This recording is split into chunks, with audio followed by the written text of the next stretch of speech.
Hey guys, so today I am going to be reviewing a very popular book from a very popular book series that was also made into a very popular film series. So the book that I will be reviewing today is The Hunger Games: Catching Fire. So this is the second book of The Hunger Games, and it is extremely popular, as I've said 10 times before previously. So the author is Suzanne Collins, and yeah, let's get into the rest of this book review. Okay, so the first thing I will be talking about is basically the overview of the book. So The Hunger Games: Catching Fire is a continuation of the first book in the Hunger Games series, and it is after Katniss and Peeta win the 74th Hunger Games. Usually, every year of the Hunger Games, there's only one victor, so there can only be one victor.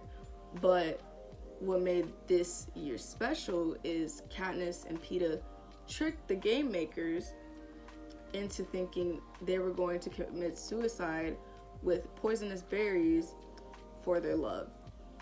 When Katniss and Peeta were in the arena, they had to make the audience believe that they were madly in love, and that's how they basically got out alive together. Fast forward to 6 months later, they're going on their victory tour around all the districts of all of Panem. Before this, President Snow, which is the president of all of Panem, visits Katniss in her own home. He then basically threatens her, saying, "Convince me that you two are madly in love on this victory tour, or there will be consequences against your family and everyone you love around you." After the conversation between Katniss and Snow, they finally started the victory tour. During the victory tour, Katniss notices her Mockingjay symbol all throughout the districts. She is sensing an uprising, and she is a symbol for it. At this time, the 75th Hunger Games are coming up, which also means that the third quarter quell is coming up. A quarter quell happens every 25 years, and it means something special happens that year of the games. For the third quarter quell and the 75th Hunger Games, President Snow announces that the reaping will consist of the existing pool of victors of the Hunger Games, which means one boy and one girl tribute from each district, as usual. This also means the only ever existing girl tribute that has won from District 12 is Katniss. Basically, to sum it all up, Katniss gets thrown back into the games, and at the reaping, Haymitch, her mentor from District 12, was picked to go in with her. But Peeta decided to volunteer because he wants to protect her as much as he can.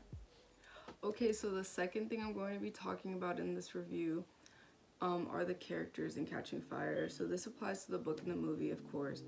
So our main characters are Katniss Everdeen and Peeta Mellark.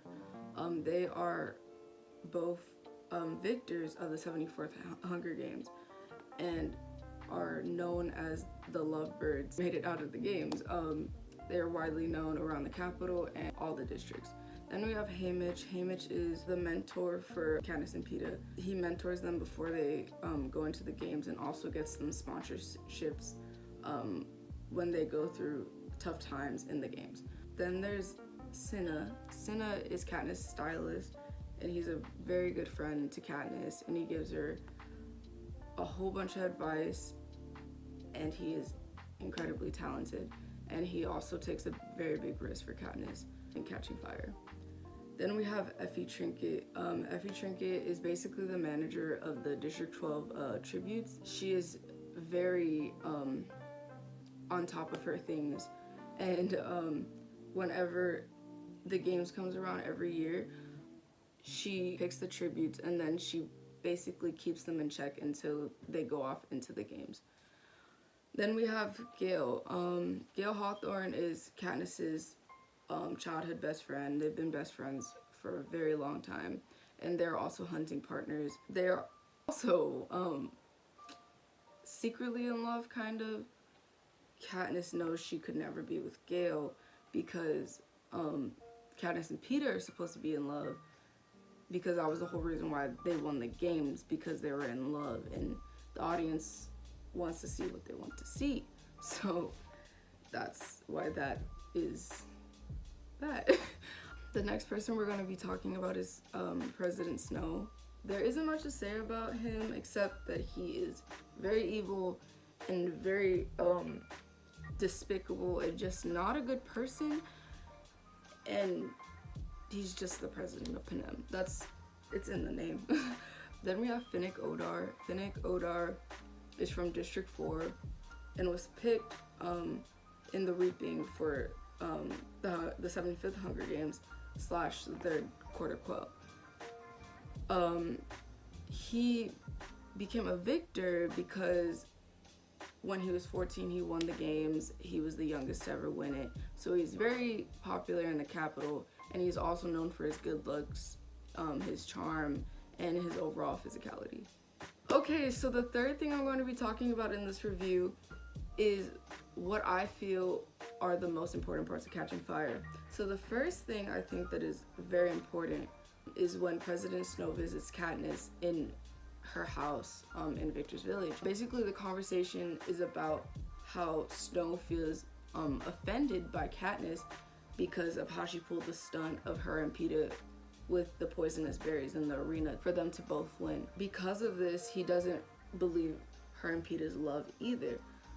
So he tells her, convince me when they go on to the victory tour, or else I will kill your family and your other loved ones. The second thing that I think is very important in Catching Fire is when the theme of the 75th Hunger Games / Quarter Quell was going to be. President Snow revealed this information to the Capitol and all around Panem through TVs. This is when Katniss found out pretty much that she was going back into the games no matter what, because it was going to be victors against victors, one boy and one girl tribute, and Katniss is the only girl tribute from District 12. The third part that I think was very important to the book was probably the climax. The climax is when Katniss has her bow and arrow and she's injured on the ground of the arena, and she shoots her bow into the air, into the dome of the arena, and basically it destroys the whole thing, destroying all connection from the Capitol and the game makers. This leads to District 13 and rebels swooping in and trying to save Katniss, so then she can also start a rebellion. But at the time she does not know this, because she is unconscious when she gets picked up by the District 13 rebels. Then this is a gateway basically to the next book, which is Mockingjay. Okay, so the last few things I'm going to say about this book are gonna be about the book cover and my rating overall. My thoughts on the book cover, it's not my favorite book cover in the world, but it's still a good book cover. It models the symbol of the Mockingjay, which is very essential, because that's Katniss's symbol and the symbol of the rebellion that's probably gonna happen in Mockingjay. I don't know quite yet because I need to read Mockingjay. So, I mean, I feel like the cover fits the book fairly well. My rating for the book out of 5 stars would be 4.6 out of 5, because it's not my favorite book ever, but it is a very good book. In my opinion, it's very good. To a lot of people's opinions, it's very good. I personally like the first one better. I know a lot of people like Catching Fire better, and people consider it like the best book of the trilogy, but I'll have to see if I like Mockingjay better than this one and The Hunger Games, the first one. So stand by. So yeah, that's pretty much it for this video. Thanks for watching. I'm gonna be an actual YouTuber and be like, okay, like, comment, subscribe. Okay, bye bye.